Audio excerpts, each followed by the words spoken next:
Hey podcast. So today I've got for you the audio from my appearance on the Rewriting the Script podcast with Dr. Jenelle. In this episode, we dive into my experiences with TMS, Transcranial magnetic stimulation, talking about the impact of trauma, mental health, mental illness, the variety of different treatments available, and how, for some people, like myself, TMS is an approach that works when medication has not. The Rewriting the Script podcast is a podcast dedicated to rewriting the narrative on mental health and illness, celebrating the success stories of individuals who found positive outcomes through complementary and innovative methods to combat trauma-related disorders. It explores the personal and professional journeys, cutting-edge treatment options, and the human side of healing. Check the show notes for links to check that out. And without further ado, enjoy. Welcome everyone to today's episode. Today we're going to dive into Zach's inspiring story as a recipient of transcranial magnetic stimulation, or TMS for short. Zach is a poet, an author, a mental health advocate, and a mindset coach. And in these roles, he's helped thousands of people move from a place of surviving to passionately thriving. He's also the author of 17 books. He teaches on Skillshare, Insight Timer, and Udemy, and he hosts the Reality Check podcasts. He's the creator of the Ask a Poet YouTube channel, and he's a qualified teacher, personal trainer, lifelong martial artist, coach, disability support worker, Reiki master, and is currently studying a Master of Counseling. Today, we're going to explore how Zach's past experiences with trauma have shaped his present work in mental health and his creative expression through poetry. We'll also delve into his personal experience with TMS, discussing the impact it's had on his life and his hopes for the future. Welcome to the show, Zach. Thanks for having me. This is going to be good. Yeah, it's an absolute pleasure. So, as a little background for our listeners, in your own words, can you tell us a bit about your own personal experience with trauma and your mental health journey? Yep. So, look, I sort of start my story when my sort of memory starts. I sort of moved out of home at around 16, and that's in response to my father basically being an addict, a drug dealer, paranoid, schizophrenic, chronic hoarder. It was not safe in his home. That was the issues on my dad's side, and my mum and dad were broken up. So there's issues on my mum's side with previous exes and a whole bunch of other stuff. So I never sort of felt safe at home. And, you know, there's a lot of complex trauma there intermixed with some significant one-off events, so to speak. I moved out of home, like I said, at 16, got through high school, got through uni. And since then, it sort of felt like I was running, you know, sort of first running from real problems and then running from the sort of ramifications of those problems in my mind. And then it just became my natural state, sort of flee, frantic, fawn sort of response as opposed to this calm sort of state. And, you know, like I can go into the depths or different aspects of the trauma, and I'm happy to sort of explore those paths. But basically, it's an aspect of me now coming to where I am is a journey of just personal discovery and just sort of recognizing who I am as a person now, with the implication of the trauma and my own goals and sort of the intersectionality of all of that. And I'm sure we'll get into the sort of the deep dive on that in some capacity. But into sort of discovering who I am now, where I want to go, and, you know, the sense of self. There's a lot to sort of unpack there with trauma, as you well know. So yeah, it's very multifaceted. That's sort of a bit of a broad. I can go into different things and stuff. I think my next question would be, if you left home around 16, you know, a very turbulent household by the sounds of it. At what age, or roughly, did you start leaning towards learning about your mental health journey and personal development? Yeah, when did I discover that you could do something about it, sort of thing? Yeah, exactly. That's an interesting question, because, like, I always knew that mental health was a thing, you know, and my father had his issues, but he was also he had his issues, so it was sort of spoken about a bit that there needed to be more, but it wasn't working. So it was sort of like, medicine doesn't work, therapy doesn't, nothing sort of works, right? Yeah. But I'd always also had an interest in spirituality, in in sort Mm. of meditation, in sort of like when I was really young, sort of psychicness sort of stuff. Like I was just, like this sort of space, and sort of Yeah. I got onto the idea of meditation and mindfulness.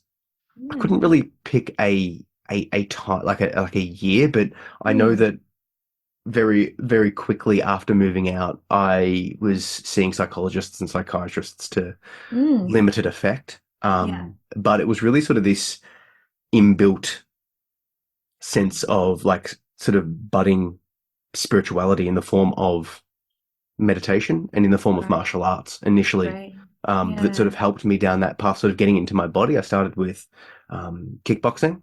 I Nice. always was a fan of old school, sort of the Bruce Lee style mystical sort of martial arts, Oh but then yeah, me you quickly too. realize that that doesn't work as a fighting art. Um, Yeah, for it's sure. it's it's bullshit. No offense. Yeah.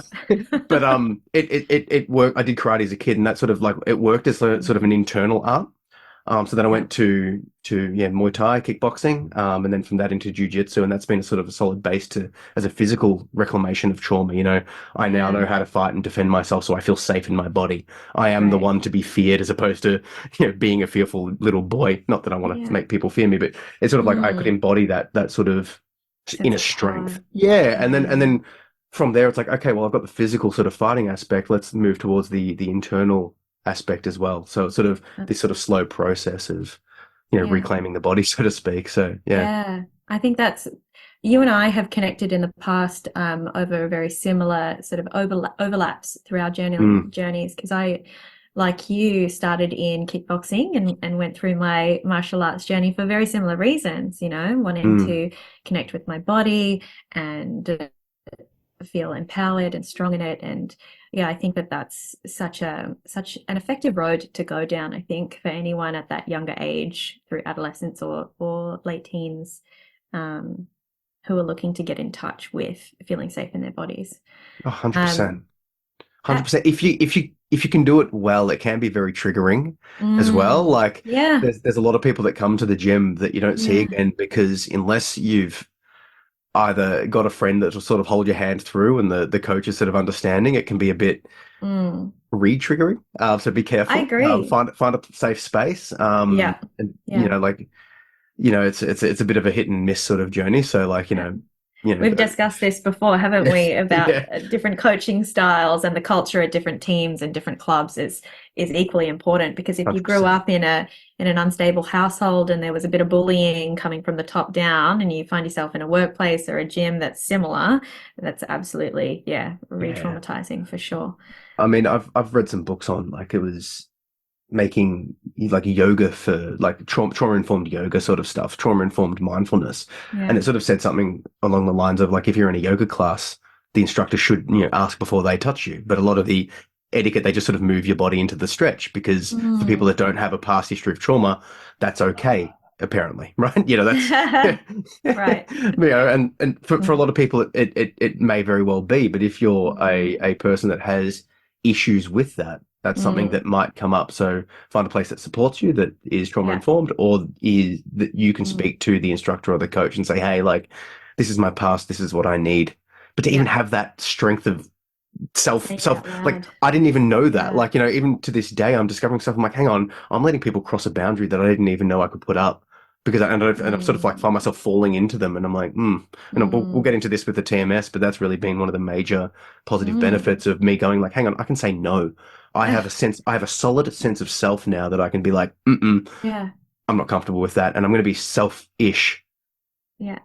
self-ish, I So love that. I yeah, love that. we'll get to it. Yeah, just centered around, I think that whole process of getting to know yourself, especially through early 20s, is a really, Oof. um, it's such a difficult time to navigate. So just to paint me a picture, okay, if I were a fly on the wall or a fly that followed you around in your early 20s, maybe through to your late 20s, what would I have seen Zach doing to help himself, to be selfish Ugh. at that time?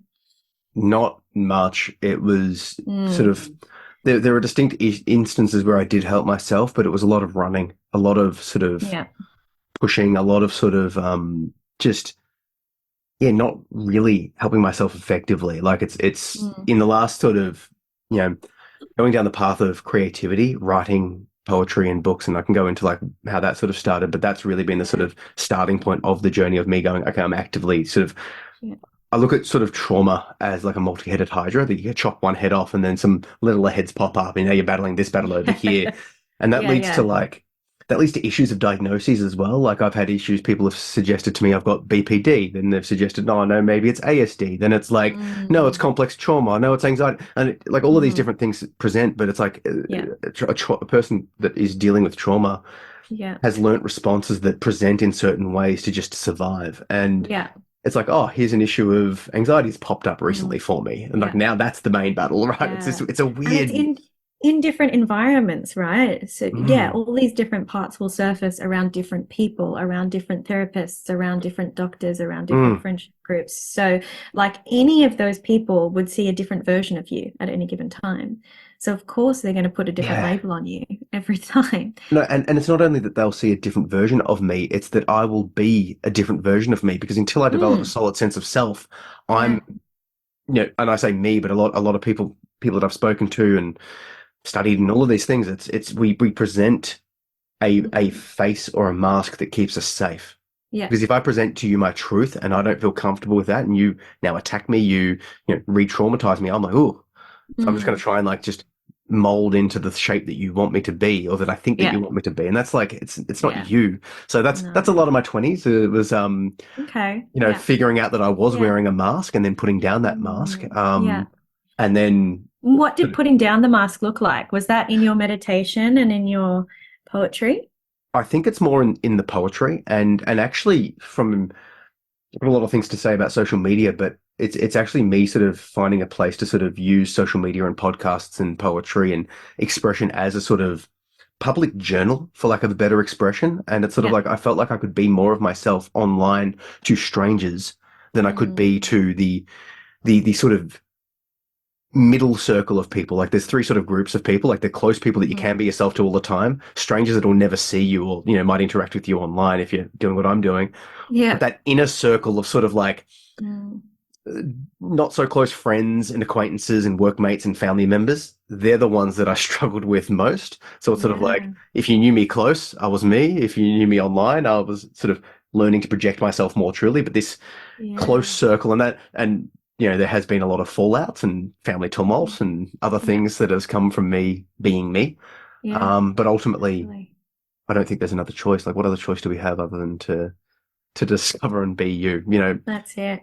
Peel Once back you the layers, try to let go. Yeah, so it's not one Mm, aspect of putting down the mask. It's like peeling off the layer, like maybe like a calcified skin sort of thing. You're peeling it away, and then Mm, there's like a bit of yeah. rawness, and then the callus grows back, so you got to peel it off again, and it's like this Yeah. rehealing. But every time you do that, you're getting Mm, closer to like fresh, new, mm. pristine health. I love that. That's a My great analogies. analogy. And a Gross, gross one too. gross. What's a better one?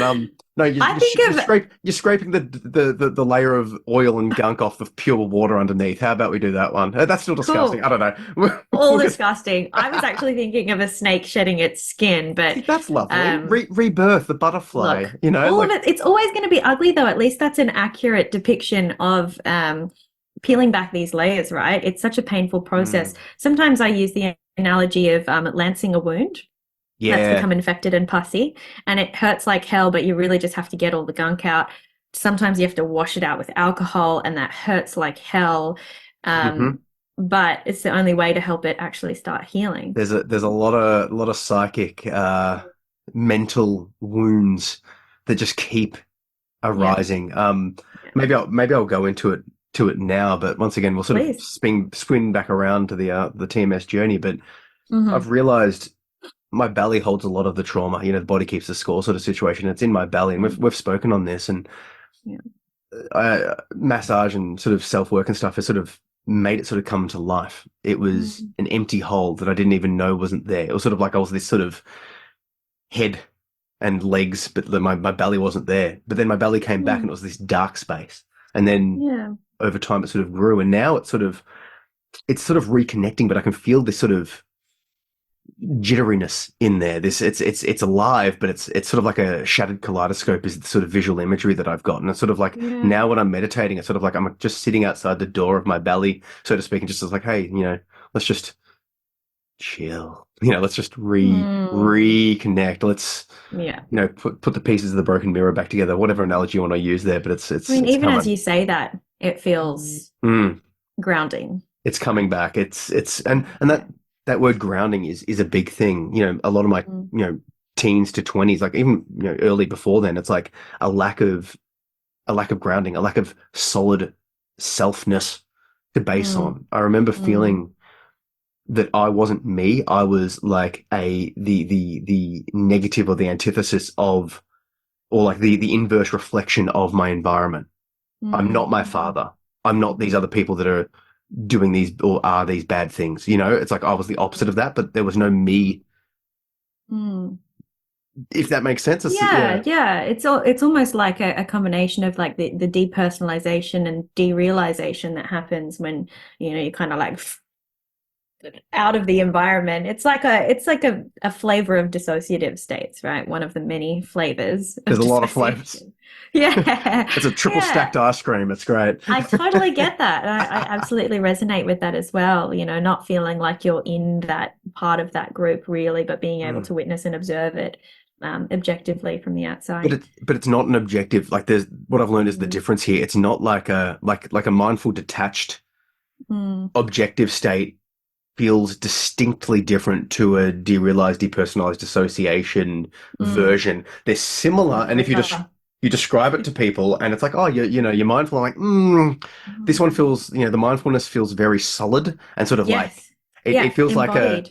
immersive, embodied, whereas the Mm, dissociation one feels more like a mm, dream, but not even a dream. Dreams sometimes feel mm, far more immersive and sort of mm, solid than this mm. derealized, personalized. It's like you're not Yeah. it's an etherealness. It's really Yeah. odd. I see what you mean, that very subtle distinction, because for me it feels a little cold. It's like a numbing type version of like detachment, right? It feels It's like the transparency. If you've worked on Canva or some other video editing, mm. audio editing, picture editing, Yeah. it's like the transparency's there, and there's a bit of like Yeah. fuzz over the top, and you're sort of not Yeah. quite in. Yeah. It's an odd I space. love hearing all the different languages and the words that people use to describe these experiences, Mm, right? And it all sort of like hovers around, trauma phenomenology, so the experience of it. And across the globe, there are so many different cultures that use words to to explain this phenomena, right? mm. And I think it's fascinating to see it from both sides of the coin, where clinically we have this language to describe the same thing that we do spiritually as Yes, well, and in so many different spiritual or, very wise ancient cultures, using different words, we're explaining the same thing. I can't help but feel like I'm agnostic to all sort of Mm. spiritualities and religions. I practice and I sort of do stuff, but I don't know. But what I Yeah. do know is that if you take all of the high order sort of miracle spiritual stuff out and look at the human practices, what are the humans Mm. doing when they're going to church or a mosque or a ashram or whatever? What are they actually doing there? They're getting Mm. community. They might be, getting a sort of mantra-based, mindfulness-based sort of practice. Maybe Hmm. they've got some incense of whatever religion they're Mm. doing. Yeah, there's a whole Yeah. variety of practices that these people Yeah. all still use, and then they've got the layers and the religiosity on top. But Yeah. and that will add sort of a hope. So like it's like Yeah. your version. There's these similarities that I can't help but think it's like we're all I, pointing to the same thing, and mm, whether or not is like a god or a mm. spirituality at the end of that or not. Yeah. Yeah. I heard a story of a guy who um saw that there was a benefit to spirituality, to religion, but he couldn't Yeah. find proof. But he's like, okay, Hmm. how can I get these benefits? So he just lived like he believed in God, and then his Yeah. life subjectively improved, which which Yeah. is, which is interesting to me. It's sort of like Yeah. it's like, oh, if you believed that it was all going to be okay and that some father figure or whatever your deity is Yeah. looking after you, that's like that. Like I wish I had that when I was growing up. I wish no seriously, I wish Yeah. I wish I had a strong religiosity because I feel like it might have Mm. helped me to have it was just me. But if there Mm. was, if I had a belief, but I'm just was too Yeah. way more skeptical, way more Yeah. sort of, yeah. Yeah, well, it's interesting you mentioned that because there's a lot about that in, I don't know if you ever read Bruce Lipton's book, The Biology of Belief. No. No, but a lot of the literature that's coming out now to support embodiment practices Mm, and trauma work that involves somatic experiencing or sensory motor processes just tell us that humans, we need to be able to attune to our feelings. Number one, that's what all of these religions are doing when they go to mm, the mosque or the church or the ashram. Attune to our feelings. We do need community because we are social creatures, yeah. but we also need to be able to move and express these feelings in like different behaviors, Mm, in verbal ways or in motor expression, so through movement in our body, um, in, martial and arts. yeah, absolutely, or dance, or Yeah. plays, or singing, or humming, or whatever else it is, poetry, creative expression, journal writing, all of Mm. these different ways to express these feelings. Mm.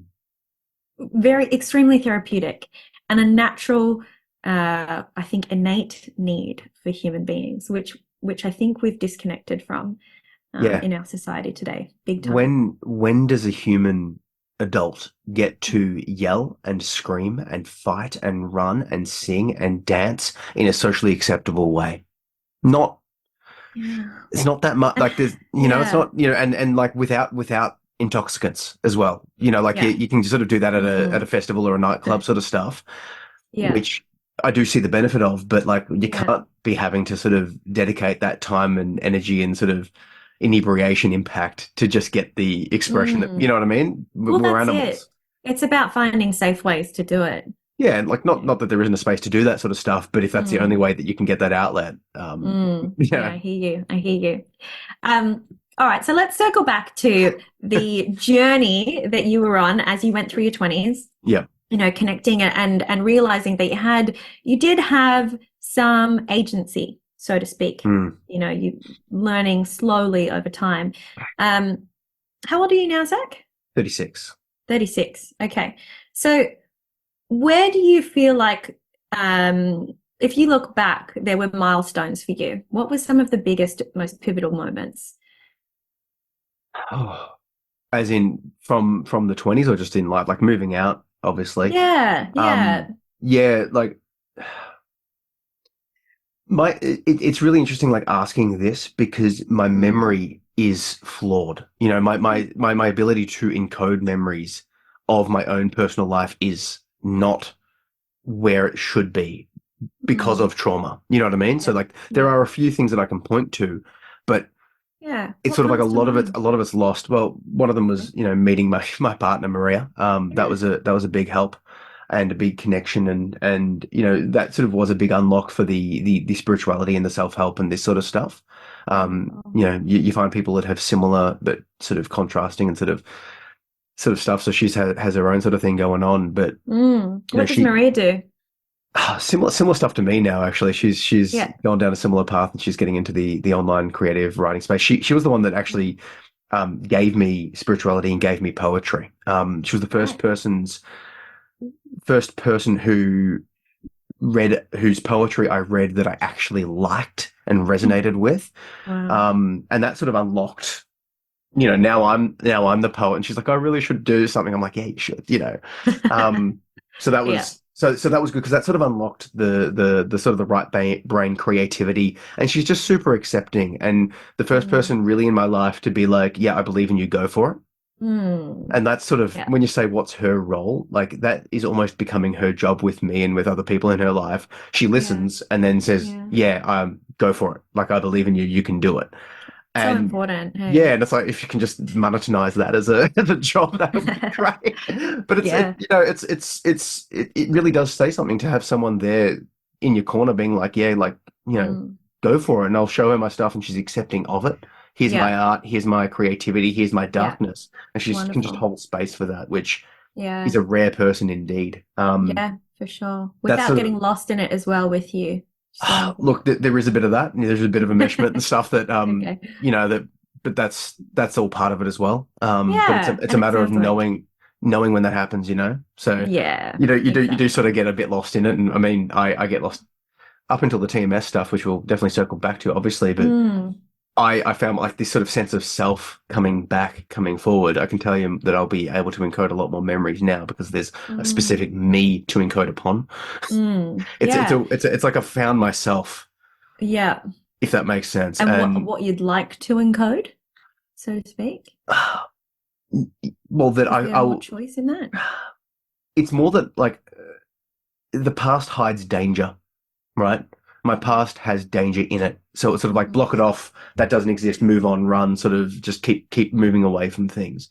Mm-hmm. Whereas now it's like, no, I'm actually safe. Yeah. I'm actually fine, Okay. and it's I okay to see. just be here in my life and in my body and in my Right. world. And Yeah. you know, like for years, my partner Maria would ask me like, "Oh, do you remember that time we did this?" And I'll be like, "No," because it's like I Mm. didn't have. And it's sort of it's offensive, it's insulting, and that's just not with Mm. her. That's with everyone. And it's like Mm. it's a weird space to be, but Mm. the older I'm getting and the sort of more healing that I go through, the more I'm able to have a solid long-term memory because it feels like there is a solid thing. Yeah. The Yeah. transparency has disappeared and I've become solid. It's Yeah. like, oh, there's like a, there's things Interesting. to place into that box.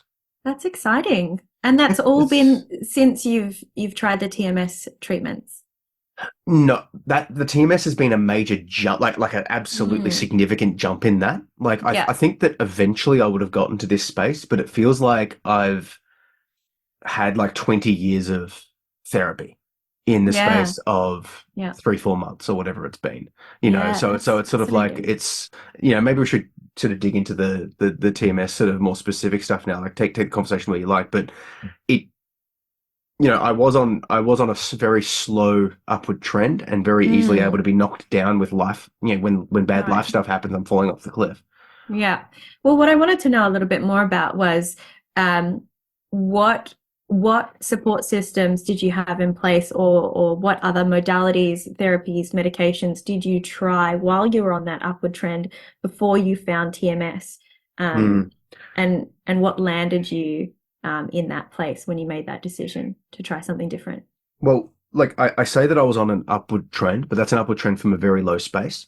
Hmm. And the decision to do TMS came from a very low point. So I it's not see. like so like it is sort of this sort of sine wave Mm, trending up, but then also mm, it's all subjective. hmm. But there was a lot of things coming in. So I tried a variety of different psychologists, and a lot Hmm. of them were quite just crap, Yeah. inappropriate, Right. ineffectual, Yeah. non-professional for a variety of reasons. Right. And I found a good psychologist now that I've been with for I think 3 years, so that's been quite helpful. Yeah. But the same experience with psychiatry with medication, my experience Hmm. was quite poor.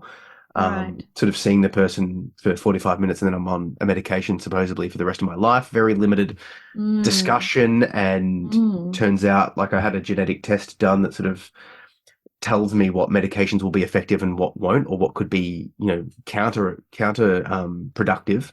Yeah. And turns out that most medications won't work for me. I don't know the technical term, but Hmm.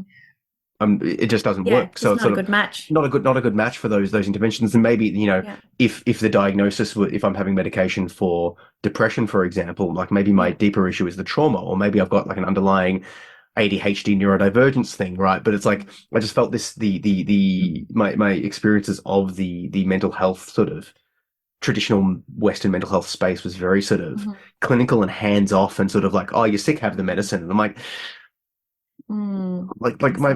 my first medication, it was like it made me feel better, but not really better, just numb. I wasn't feeling anything, Mm. Do like you mind another. if I ask what that was?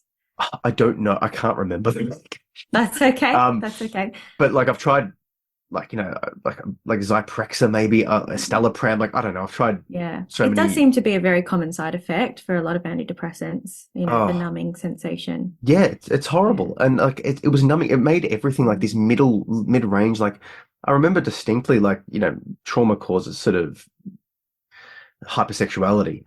I had that issue, and that sort of what asked me what I was doing in my 20s. Um, um, but I remember it, my like just almost overnight gone. It was like there was just nothing, and I was like, Interesting. it was this weird like Mm.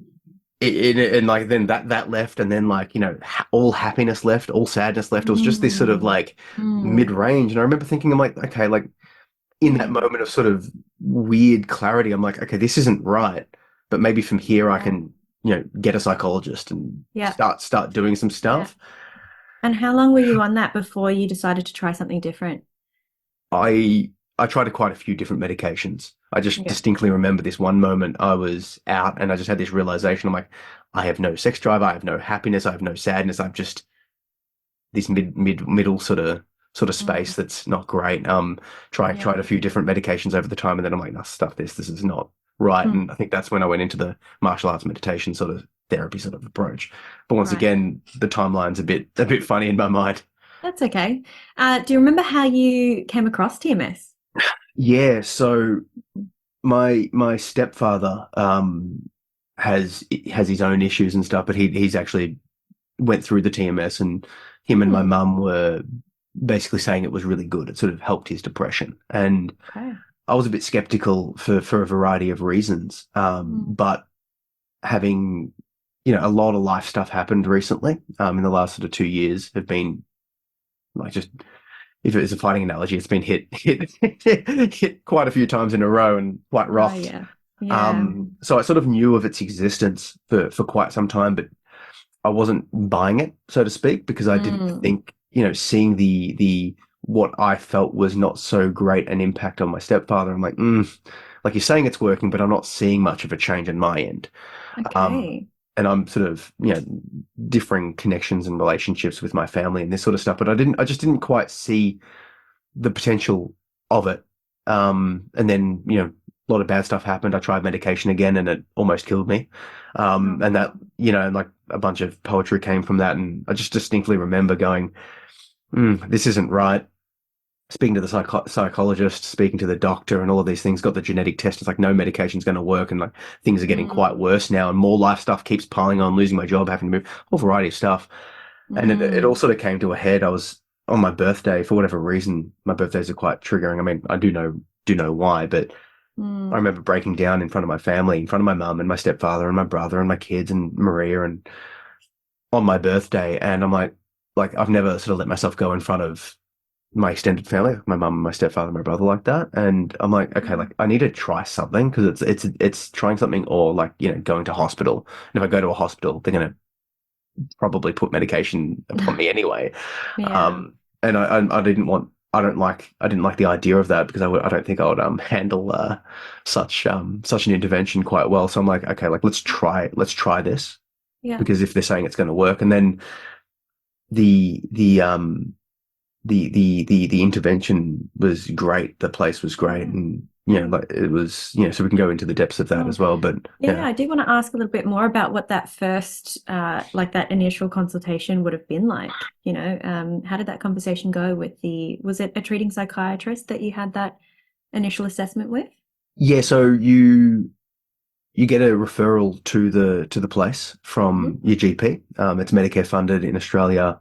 For the Mm. first session, if you've got Mm. major depressive treatment resistant major depressive disorder, Hmm. which basically you just have had to have tried two medications and not worked. Two Yeah. different types, different like a tricyclic Mm. versus a SSRI or whatever. So I fit the criteria. And yeah, I got a referral from my doctor, and then I think 3 days later I was speaking at the clinic to someone. It was a very quick turnaround, which was Mm. surprising. And I was there in the room with the device, speaking to a psychiatrist, um, and the sort of the technician person, Yeah. and basically just talking through sort of an uptake assessment sort of situation. Mm. Speaking, what it is, how it works, the price, the duration, the effects, yada yada yada yada yada.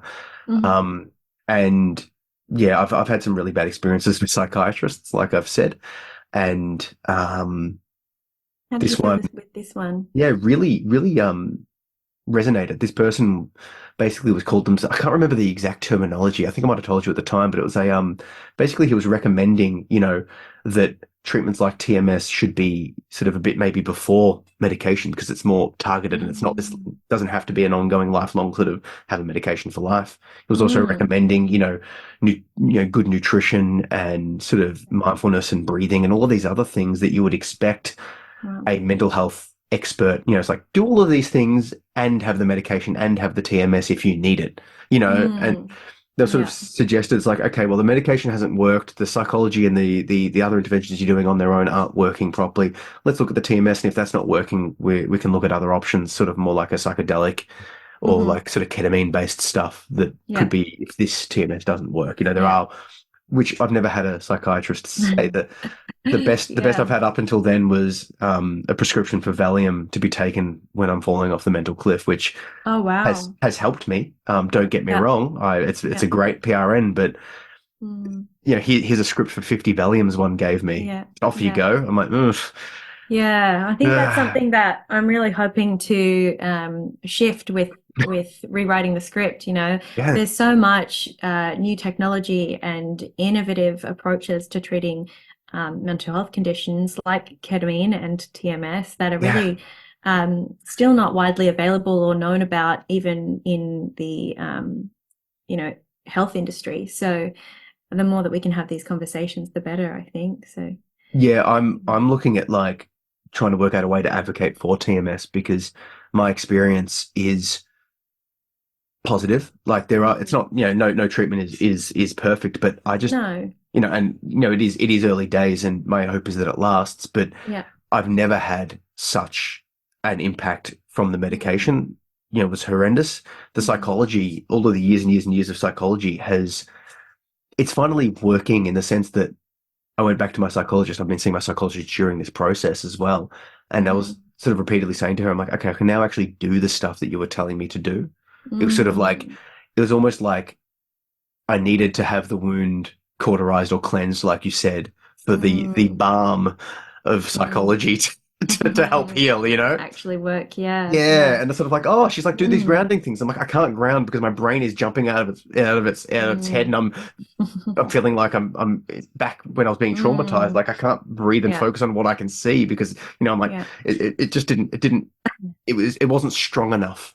But Yeah. now that all has been Yeah. tampered down, Yeah. the psychiatrist explained, like the HPA axes of Mm-hmm. mine could be overactive. So it's like I get Mm-hmm. stressed easily Yeah. and it triggers and then it doesn't stop. Whereas with Mm-hmm. most people, it wouldn't get triggered as easily and the brakes would come on. So it's like Yeah. they get aroused, they get freaked out, whatever, and then they come Mm-hmm. back down to a base rate. Whereas Yeah. mine, I would be easily freaked out and just Mm-hmm. stay there. Yeah, yeah, yeah. And for those who are listening, and perhaps haven't listened to the podcast prior to this, um, I do discuss TMS, how it works at length, Mm, in one of my other podcasts, and I think it's fascinating the way that it does modulate some of these brain regions that become hyperactive, but then mm. other ones that become hypoactive. I'm not sure if your psychiatrist mentioned that. I think I got the dumbed down layman's version of Yeah, basically, it will trigger parts of your brain with sort of getting them working again that are mood yeah, regulatory. So it's sort of yeah, like, exactly. it's like zap the parts of your brain that will, that'll help you to go a little bit more mood Yeah. regulating and sort of get those neural pathways firing that need Yeah. to be firing again. So Yeah, yeah, like I'm sure perfect. I don't know the Yeah. whole technicalities, but it's Mm. I I think you've summarized it perfectly. You're right. It's just bridging gaps between disconnection. And I love using this analogy in a more macro perspective because we know trauma fragments and disconnects us mm, in so many different ways, but it even does it in a neurological way. We've seen a condition called synaptic disconnection syndrome. I'm not sure if you've come across nah. it. But it's essentially like neurons or nerve fibers just start distancing themselves and stop talking to each other to some degree, Wow. or Yeah. talk to each other less, or Oof. so these hypoactive areas of the brain are just not functioning. They're not communicating Mm. because they become fragmented from one another. And so we can use TMS treatments to help stimulate activity in those regions, to help increase the connectivity and the activity, just to bridge those gaps. Yeah. And in the same way, we can get these hyperactive regions that are just talking too much, too fast, fast and then they won't stop, to just sort of come down a little bit and just meet baseline again. So yeah, really fascinating work with this technology. It's an interesting experience. Yeah. It's been great. Yeah. Yeah. Can you tell me more about what it's like being in the chair and having that TMS coil on your head? It is underwhelming, but a bit Oh, confronting at first, if that makes sense. okay. So Yeah. the when it first starts, there is a little bit of discomfort, and there can be a bit of sort of pain. Okay. Nothing, not too much, but it's this weird thing, and also like the psychology of it. It's sort of like knowing that you're sort of getting stimulated in the brain. Like it's an odd thing to have happen Yeah. to you. Yeah. So there's a sort of like a mental thing sort of going on. Yeah. Practically, you sit down and they get a tape measure and they measure from your crown sort of up, and then they Mm-hmm. measure from I think your top of your ear up to Mm-hmm. find the spot. I'll actually Yeah. no. Before that, sorry, Yeah. in that initial session, because this is great to work out where to do it on you. Uh-huh. This was the weirdest bit. They're like, oh, I'm just gonna zap your hand, so you feel this zap on your hand, and that sort of freaked me Mm-hmm. out. I'm like, oh, little zap on the hand. Not much, just like a flick with an elastic band. But I'm like, Yeah. okay. To Mm-hmm. work out where to put it on your brain, they want to stimulate the motor cortex of the part of your brain of the pinky finger, so Yeah. that when you're fully relaxed, it slightly twitches. That's how Mm-hmm. they get their dose, right? So Mm-hmm. this is maybe there's more technical ways, but this is what they explained to Mm-hmm. me. Yeah. So yeah, they had the technician doing it, moving it around slightly, finding the spot, and then sort of increasing the dose until my little finger twitched, and then she would Mm-hmm. reduce the dose Mm-hmm. because it's obviously it's a little bit funny, so you're tense. So she's like, just do your best to relax. Don't look at Yeah. your hands because then, Anyway, they find Yeah. out where that spot is, and then they know that okay, from there they will move the coil a certain amount or percentage Mm-hmm. back. They find that Yeah. spot, and that's where your thing is, and they know that the stimulation amount, like the strength, is your dose. They times it by 1.1 or 1.2 or something to work out the Mm-hmm. strength of the dose. Right.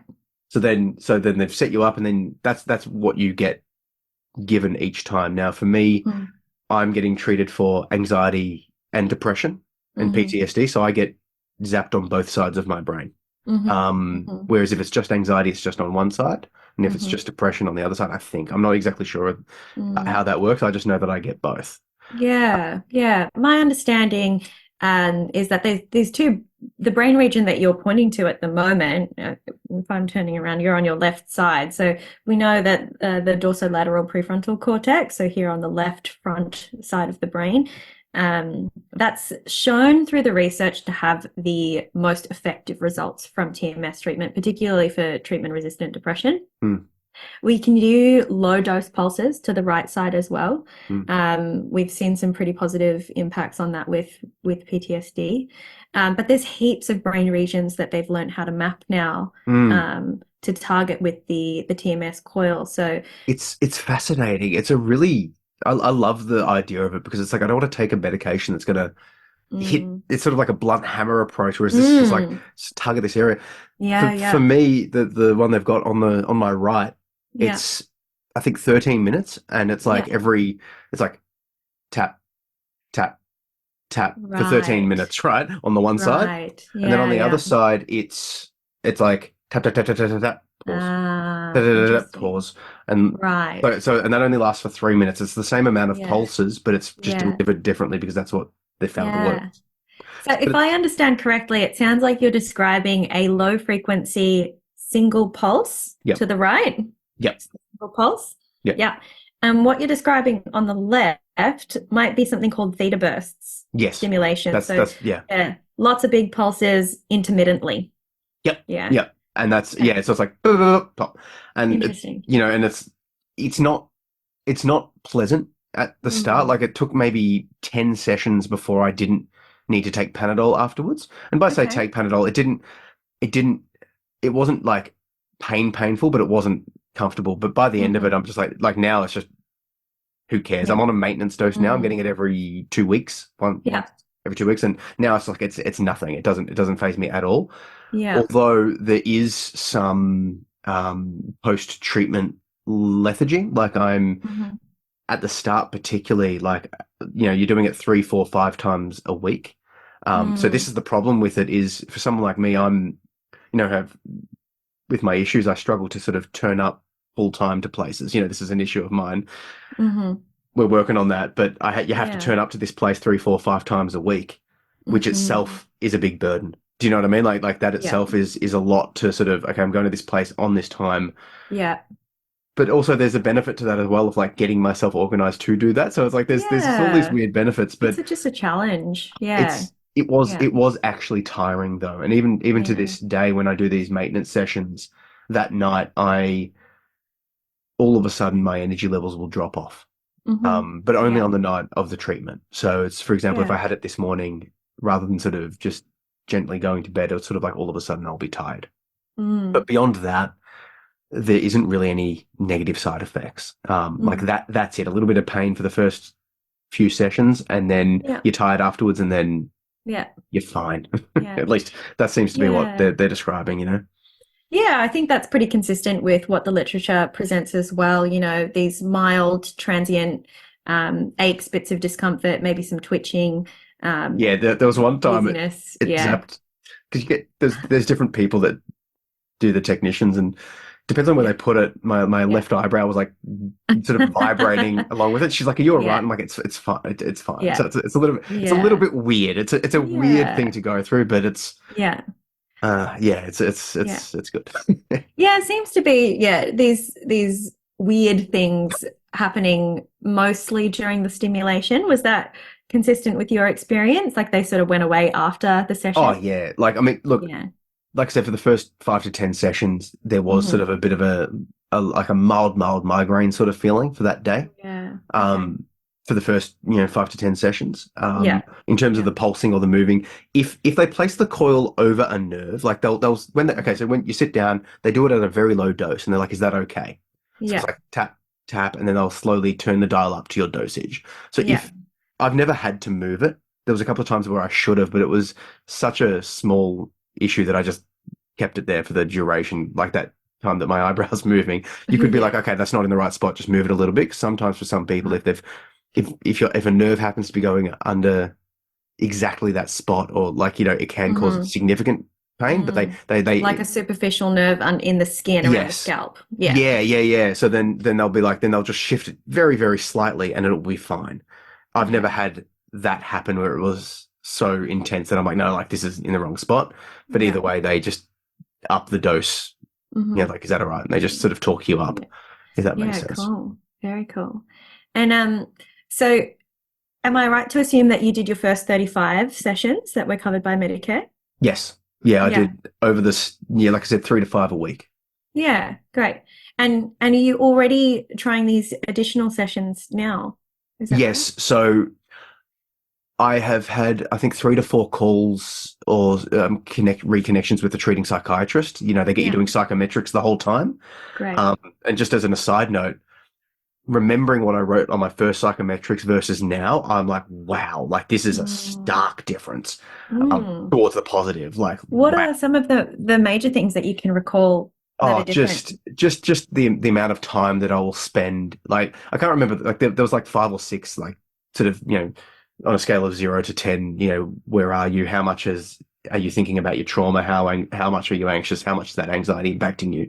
All of these sort Yeah. of things, and on all of them, it's just, how much of your day is lost to anxiety? How much have you spent just basically curled up in a ball, freaking out? It's more technical questions than that, but Yeah. Yeah. but I just remember it went like at least when I was giving 7 to 10s being impacted to 7 to 10. Now I'm sort of 0 to 2 across the Yeah, board. okay. Although Wow. although interestingly, there's been this sort of sort of issue of everything sort of coming down. So it's sort of like the trauma part of me feels like it's sort of like saying, hey, remember this? It's sort of like other little sort of stuff has sort of popped up, like that multi-headed Mm. hydra has popped up. Yeah. One of the questions on the psychometrics was, have you ever been woken from dreams from your trauma? And I would always say Okay. never. But just last night, I had a like that happened to me, and like that's Yeah. never happened to me. My dreams are Interesting. usually like that's just never happened. Like thank God, right? But it happened Mm. last night, so it's sort of like I don't know if it's related or if I'm like everything's sort of settling down. But the thing is, like it woke me up, but then I was able to calmly process it. It's sort of like I had Mm. this feeling, and I woke up like in this sort of state. And then I'm like, hang on, okay, that was a dream. That happened in the dream. And part of me's like, what does this mean?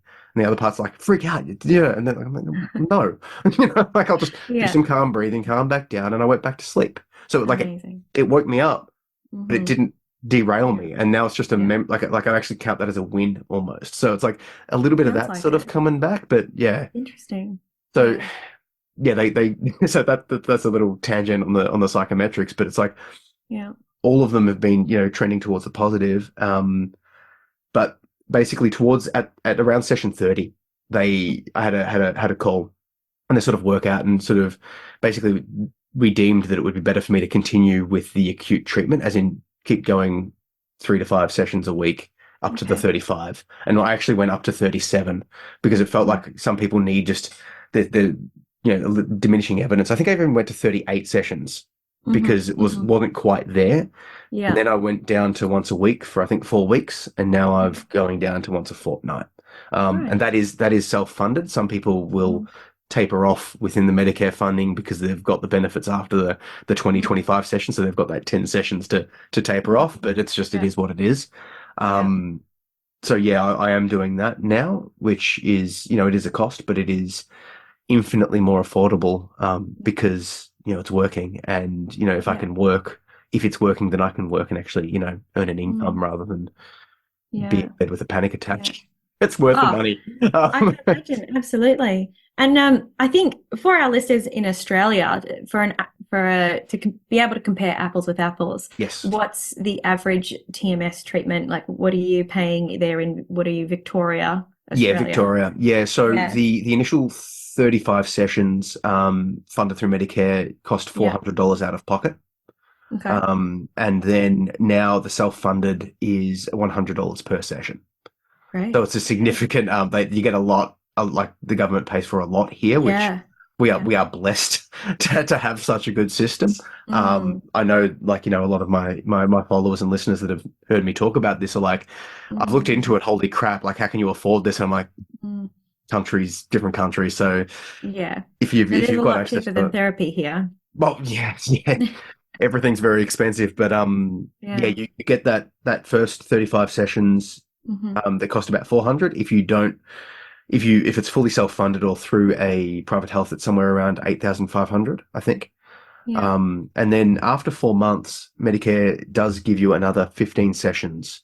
Mm, Um, okay. that I can, so the plan for me is I'll keep these maintenances going, and if there is no relapse, if I'm fine, then I'll just Hmm. taper this off. But then I've got that Yeah. 15 sessions in the back Yeah. pocket if stuff comes back, which some people never Yeah. use again.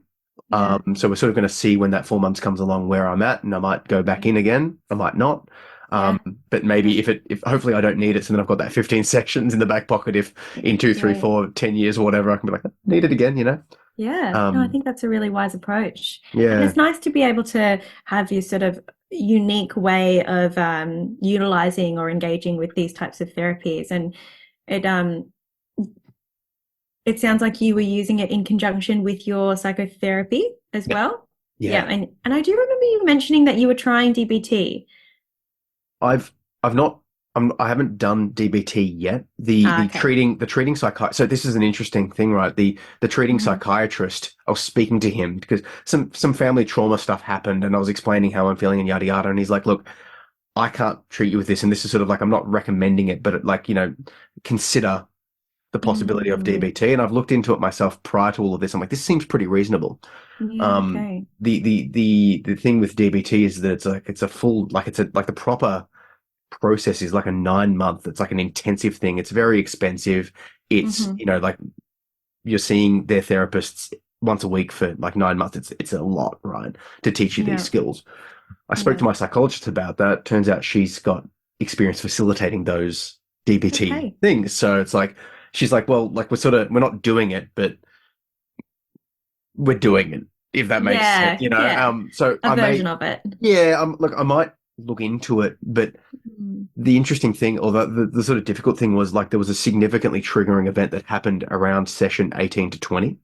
And okay. they say in the literature that around that time, people can really have a dip, right? So Mm, okay. at the time, I felt extremely triggered and I'm like, oh my God, I'm like, this is horrendous. But then Mm, then I sort of pulled back out of it after, around say session 30. And I'm like, hang on, because then other things have happened that could be equally upsetting, like the Mm. dream last night or like another thing that I can sort of point to without going into. Mm.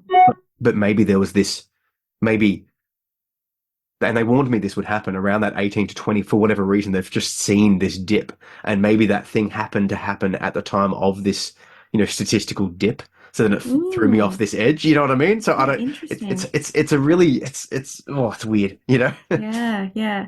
And I imagine there'd be so many different unique experiences and lots of different ways to combine this treatment with other treatments as well. So Hundred it's percent. very interesting hearing your unique experience and the way that you're navigating it and choosing to, taper off and use Well, it with other things. they were they like if you meditate and do exercise and tai chi and all of these things, breath work, they're like do not stop because like Mm, what they've said was a lot of people will use it for say addiction recovery, right? mm, Or for a whole bunch of other stuff, but then they will not do the self work afterwards.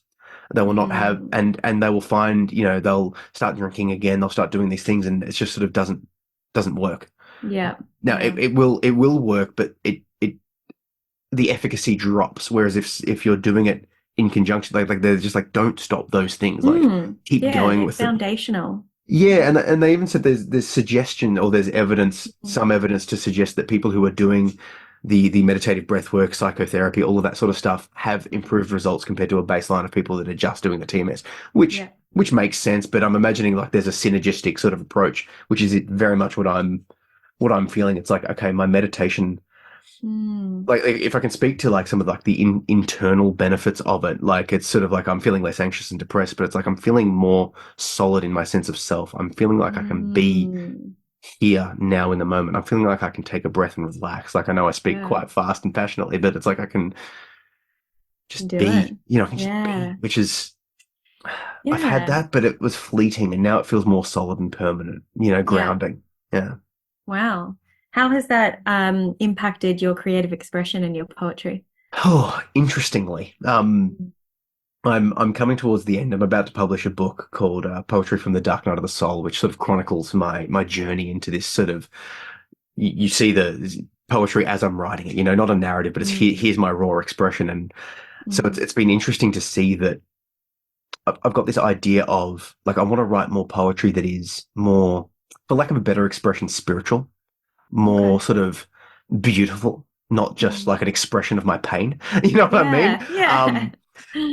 And it's that stuff is coming, or rather, it's the stuff that I'm writing now isn't just me screaming, for lack of a better expression. Mm. It's me sort of, some of it is that, but I'm not sort of falling off the cliff when I'm writing it. I can write stuff without it being taken away by the muse, if that makes sense. It's sort of like Yeah. this is maybe more going into Yeah. sort of create the mental state of creativity, which is a bit ethereal and funny, but Yeah. Yeah. I'm accessing a broader range, I suppose would be a good way to Mm. describe it. My range is Yeah. increasing and Mm. I've got a bit more of a leash on the creative aspect of myself, Yeah.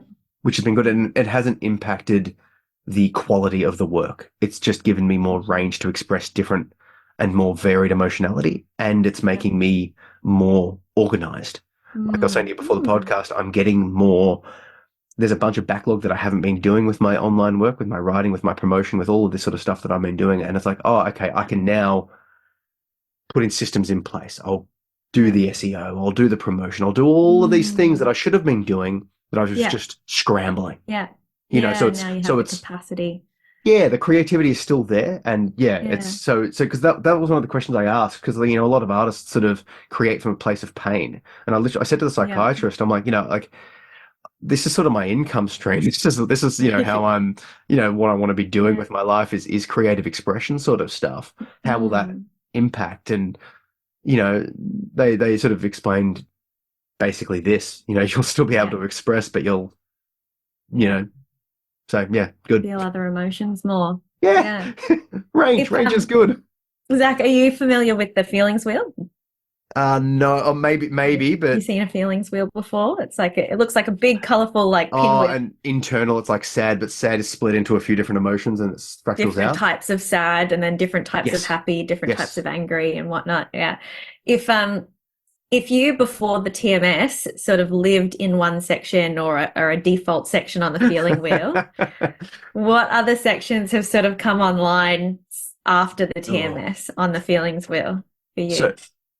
yeah, like I mean, I can tell you a based in story. Like the answer is sort of like the happiness sort of chill sort of sections of the wheel, whatever's on that wheel. I remember Yeah. just in the morning, Maria came out, my partner, and she's like, "Oh, you're smiling." I'm like, "What do you mean?"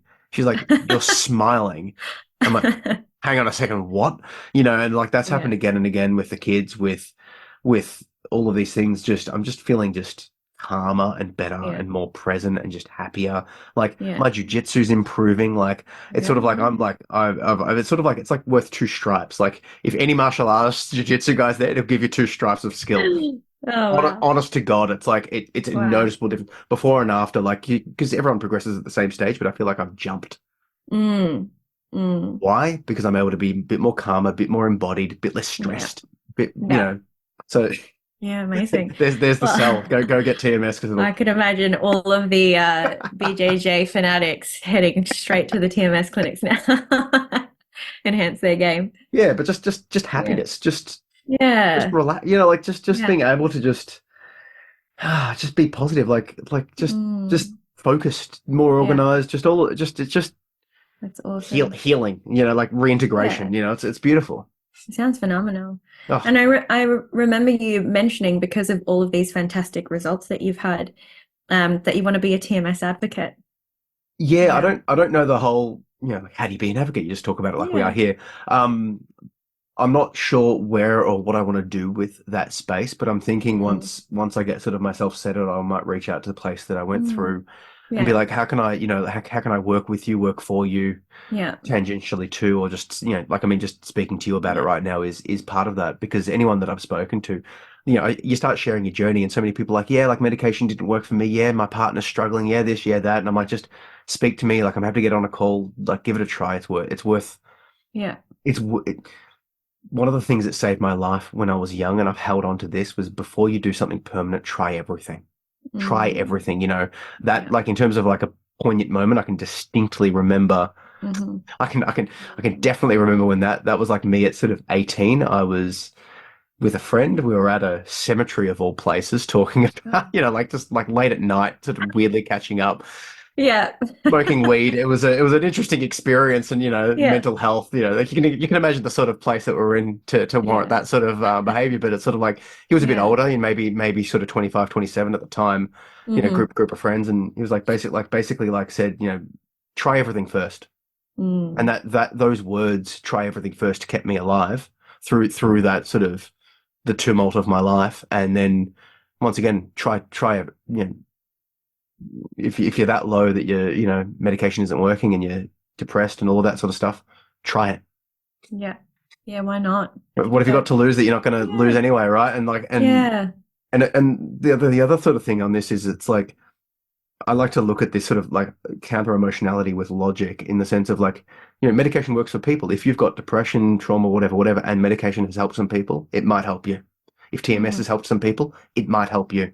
Mm. The thing you have to do is try. You have to take those steps to like see the doctor, see the therapist. Like Yeah. there's a Yeah. process that you've got to step through yourself to get the treatment that might work. And Yeah. That's statistically, it. this does work. Yeah, I couldn't agree more. I think that curiosity element is a perfect place to start. Even just starting to ask questions, like you Mm. said, to connect with someone like yourself, to start doing a little bit of research, Mm. there's no harm in asking or sussing it out to begin with, you Just know. try. Yeah. Yeah. Um, I do want to wrap this up with one final question. Mm. Earlier, you mentioned that when you were at some of the lowest points on your mental health journey, you noticed that your sex drive was completely obliterated, especially Yeah. with some of these medications. With the medications particularly. Yeah. Yeah, yeah. How's your relationship with your sexuality now? I'm more accepting. Yeah, sexuality is an Yeah. interesting space, particularly when you've dealt with trauma. Um, Mm, I realized that I was using a lot of sexuality as a form of regulation, which is confusing. mm, And it was sort of like a hypersexuality to make myself feel validated, feel better, and feel regulated physically. If mm-hmm, someone's physically touching you, Mm-hmm. And how do you get physical touch as an adult? Mm-hmm. There's that sort of path. So that it's all multifaceted. Like there's a whole, Yeah. it's all interlinked. But Mm. I'm basically now I'm not. It's not as impactful. It's not as overwhelming because this is the thing. Yeah. Like the body keeps the score, and like with sexual trauma, it's like arousal used to lead to a triggered trauma response. It's Mm-hmm. very, and if you're already sort of hyper aroused, seeing someone attractive, like it's a horrible space to be. If Mm-hmm. I see someone attractive and now I'm triggered, like Yeah. it's a very sort of risky to sort of go out and about and sort of be a person because people Yeah. look good, right? Yeah. And there's so much to untangle in that as Oh, well. it's Yeah. so complex, but Yeah.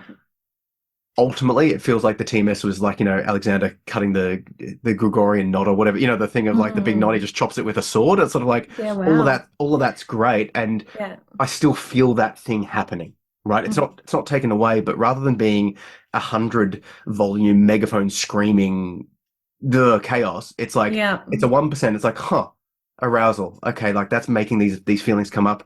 Nah, I can deal with it. I'm in charge. I'm leading Yeah. me at my core is leading the process, Yeah. which helps immensely with my own life, helps immensely with relationships. Mm. It's lovely to not have that burden of Yeah. inner, inner pull to derail the mental state.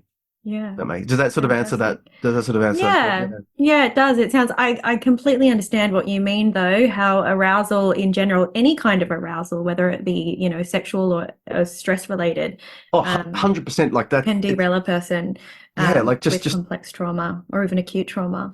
Because doing it's, exercise, hard exercise, your heart's, oh, like just any yeah, sort of like, yeah, your yeah, body, yeah. if it gets too hot, like there's, Hmm. physical, it's Yeah. all interconnected. So it's, Well, yeah, because it's all a sympathetic response, isn't it? It all yeah, exactly. requires that sort of big sympathetic nervous system response, which becomes super dysregulated. So, Ugh. yeah, I totally understand. It's nice to hear that the TMS has cut through that, Oh, and helped and you and not only that, get like into the baseline. I've got a 7-year-old who gets Mm, dysregulated, right? Like yeah. from heat, from a few different things. But it's Mm, helped like my me re-regulating has helped hmm. him to regulate just by being around each other. You sort of bounce off each other. If I'm dysregulated, he gets dysregulated. Yeah. It's helped him to calm down, but it's also helped me to see when he's dysregulated independent of Mhm. me and sort of not fall Yeah. into it.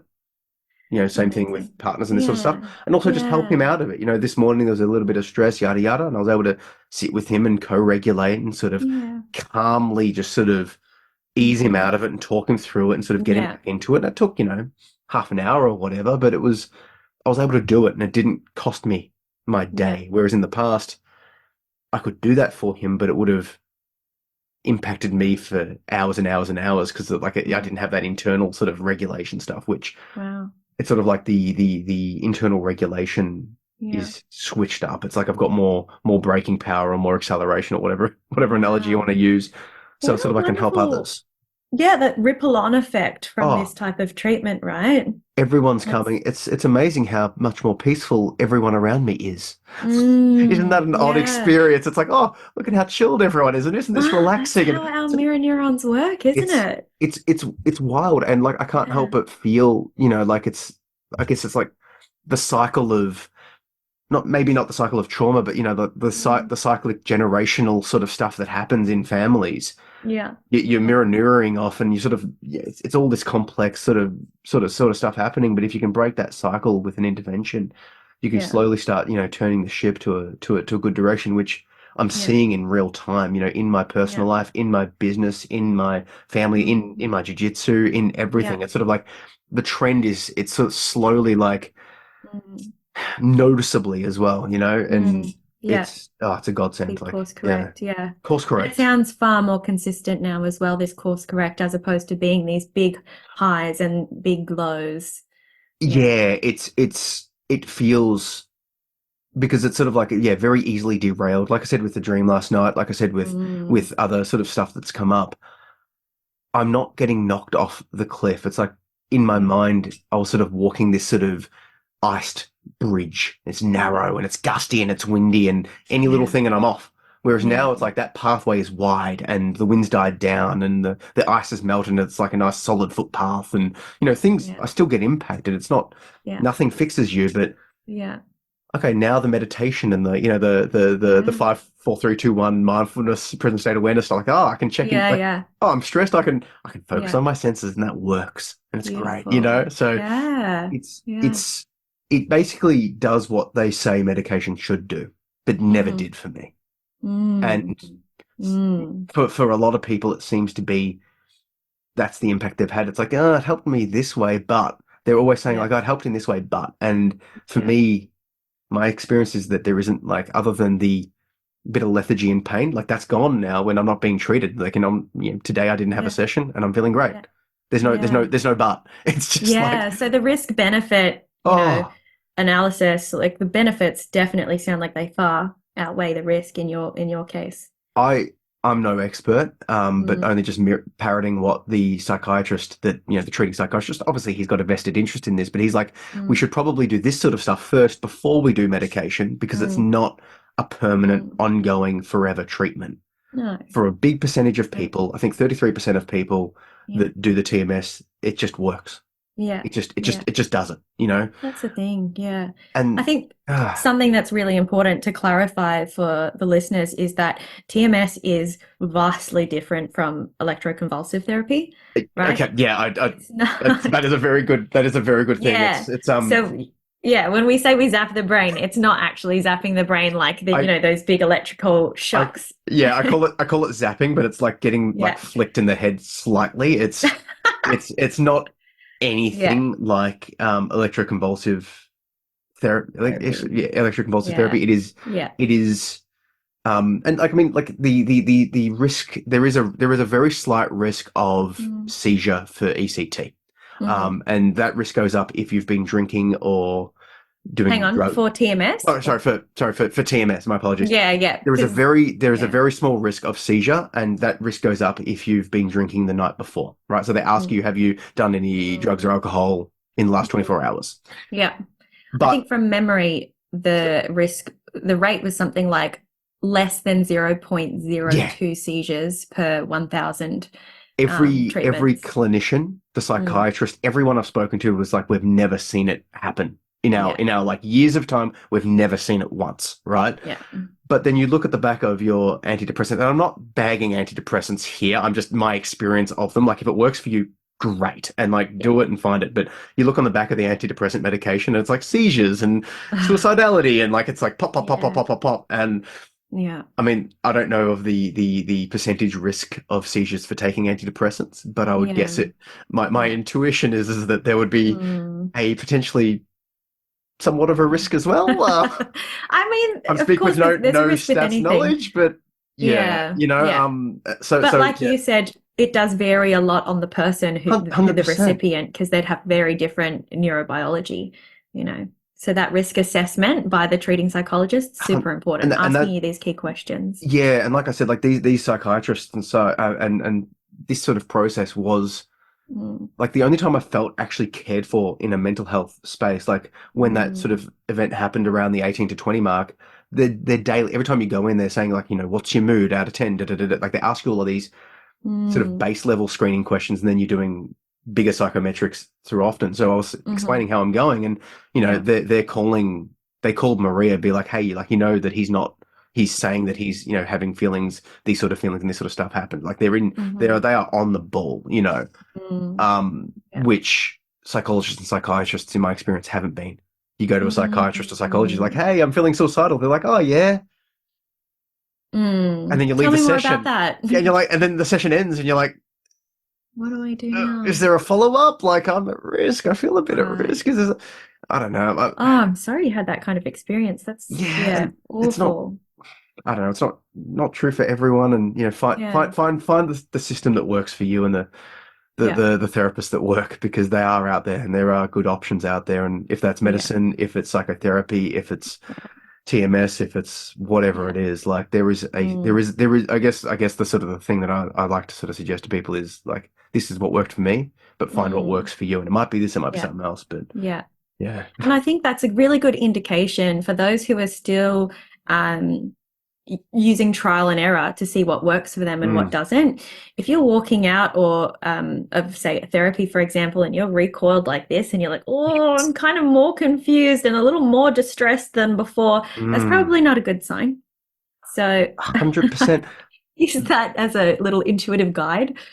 I Yeah. said that to my psychologist Yeah. talking about this event that happened, and I was saying to her, even now I'm feeling out of my body. And she Yeah. grabbed like a squishy ball and started Yeah. throwing it back to me and counting Yeah. backwards. She's like, count out loud by twos from 100, catching the ball back. And like we stopped Yeah. talking and we calmly breathing and we got all the way down to Great. zero. How are you Yeah. feeling? Put me right back in my body. I'm like, holy shit, where was this my whole life? Do you know what I mean? Like Yeah. like that's such a great grounding exercise that I can replicate in Mm-hmm. my own mind and this sort of stuff. But it's Mm-hmm. like I left that Yeah. session going, okay, we went there, we went to the dark spot, I was off the Yeah. edge, I Yeah. was brought back, and now I'm actually Yeah. better for it. Yes. I've learnt a skill, I've Yeah. done the skill, I've almost felt Mm-hmm. like I came back, I held my Yeah. hand, it worked. Yeah. Yeah. And that's essentially the feeling that you should be leaving your therapist's office with is like, okay, great. I feel regulated. I feel like I have a good understanding of where I'm at, where I've been, where I'm going. I've got a couple of tools with me, to feel Mm. well orientated and a little bit more embodied is usually where we want to go. That what you're saying there, like what the goal, what you should be feeling, I think that needs to be expressed. Like you've just highlighted something to me that I'm going to start saying to people. It's like, what Mm. what should you leave a therapy session with or feeling? Like that needs to be expressed or told more because Yeah. no, like until you've said this, like that's Mm. light bulbs have gone off. Like it's obvious, but Mm. it's not. It's sort of like what? How do Not, you know? no. How do you know that you've had a good date with someone? Mm-hmm. These positive feelings. You're happy. You're not sitting there feeling like, have I been gaslit? You're not having. Mm-hmm. There's a certain sense of Exactly. feelings. Yeah. And I Yeah. guess it's like, the martial art class. Are you leaving feeling?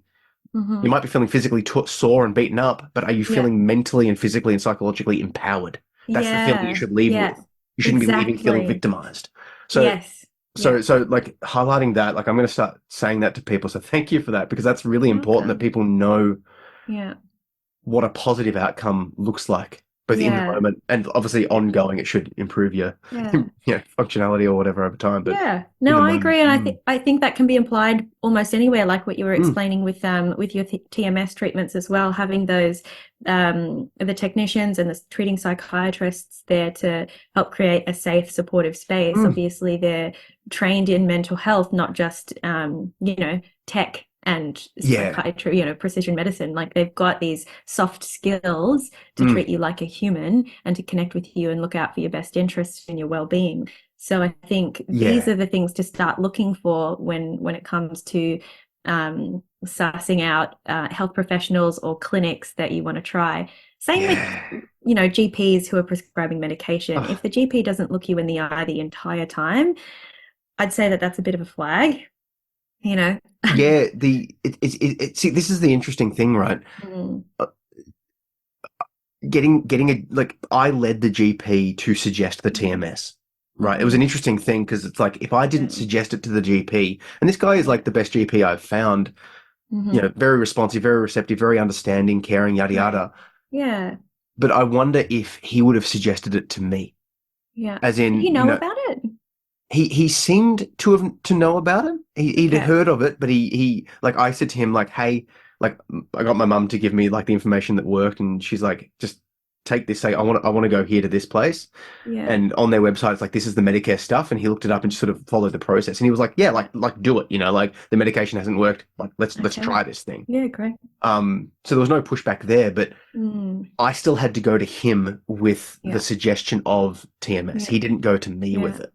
And I'm yeah, not sure if that's an advocacy thing, if it's the mm, forefront of mind. When I've gone back to mm, him, I've said like, "Hey, yeah, this has really worked," because he's asking me now. So maybe that yeah, will now he's more aware and yeah, he's seen it happen, and he might yeah, might be yeah. so I don't know if that's the sort of instance. I think as a clinician, I tend to see this a lot. Like, once we've left university, we're not really at the forefront of the cutting Mm, edge, technologies or new treatment options that they're coming to market and then becoming available.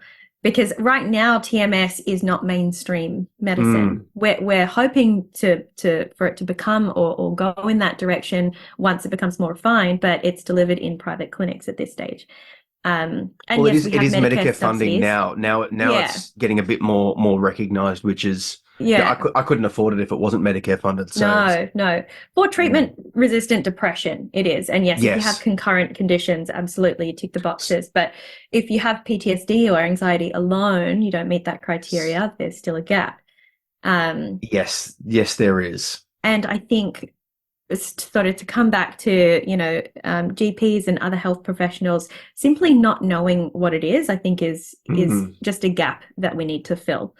Um, It's very easy and safe to go, okay, try this medicine. Oh, that one doesn't work. mm, Try this next one. There's mm, years of literature and research and experience and all of this sort of stuff.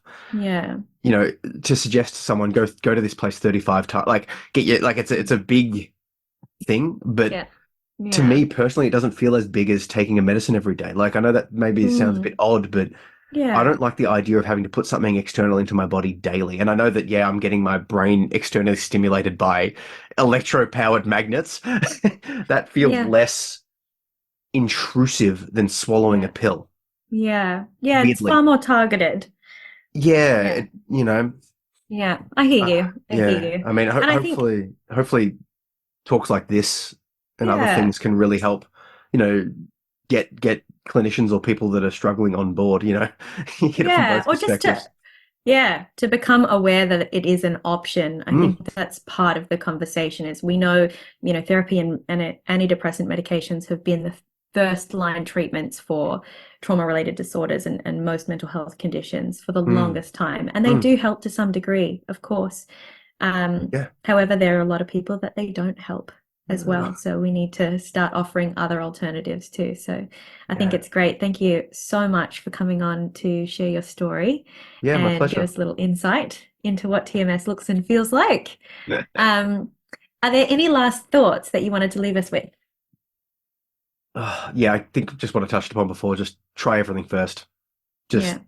And know that I think from a person that has struggled perspective, it can feel like nothing will work. It can feel like you are alone and that your suffering is unique to you. And to an extent, you're correct.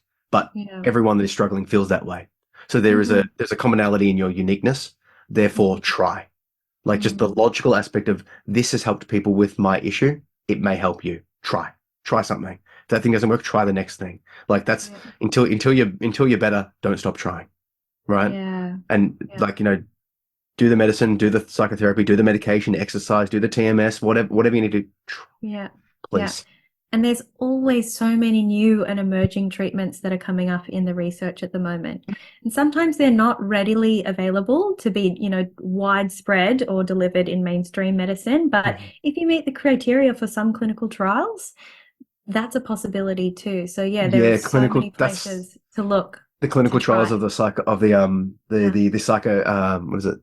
The psychedelic sort of medication. That's Yeah. a new field. And Like there's a lot ketamine of infusions. Yeah. ketamine, MDMA, Yeah. like Psilocybin. psilocybin. Yeah, there's a whole bunch of different stuff down those paths. Yeah. But like, I mean, like any sort of intervention, going into the more Eastern sort of thing, like, Mm. meditate, Yeah. do stuff.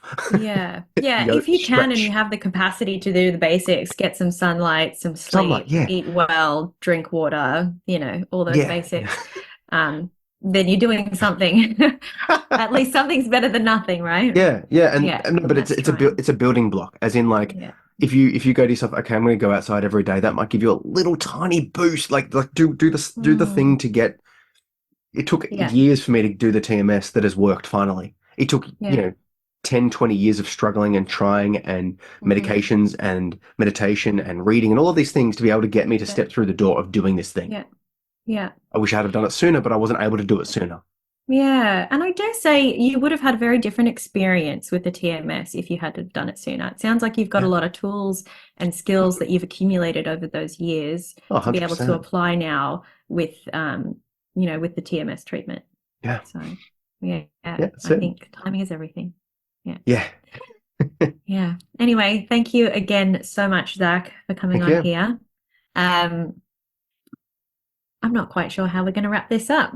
I think we've just done it. Look at Yeah, I think we did. We just did that. that, came to a very natural close. So, Outro music. yeah, we'll just Yes. edit that in. Thanks for listening, guys. Just a quick call to action. It is to let you know that as a sign-up bonus to my email list, I will send you a copy of every single one of my books for free. 17 books in exchange for one email. Just chuck your email into the email sign-up form at the bottom of the page. Click the link in the show notes to access it. And yeah, I'll send you all of my books. Happy reading.